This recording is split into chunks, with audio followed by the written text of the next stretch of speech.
Welcome to the Slop Temple. We pray this video helps. You begin by confirming your Android version and ensuring a quick backup exists. This prevents lost settings if you switch phones. Once done, open Settings and go directly to Lock Screen or Display. The exact label varies by manufacturer. You choose your starting point now: wallpaper, shortcuts, or security. Make sure to gather the images and widget apps you want before proceeding. This saves time and avoids repeated steps during customization. Now you'll edit widgets and shortcuts to make the lock screen useful. Tap Lock Screen Customization or Widgets, then add a clock style and any lock screen widgets. The clock often supports multiple formats. Next, set left/right shortcuts. Choose camera, phone, or a productivity app for one-tap access. Also customize notifications.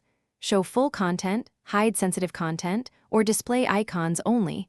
This balances convenience and privacy. Finish by enforcing the security you need. Choose PIN, pattern, password, or enable biometrics for faster unlocking.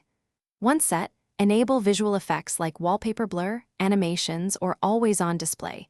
These improve aesthetics but may affect battery, so balance accordingly.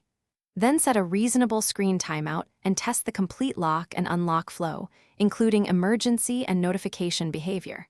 If the lock screen won't update, restart the phone, clear the launcher/cache, or temporarily disable third-party lock apps to troubleshoot.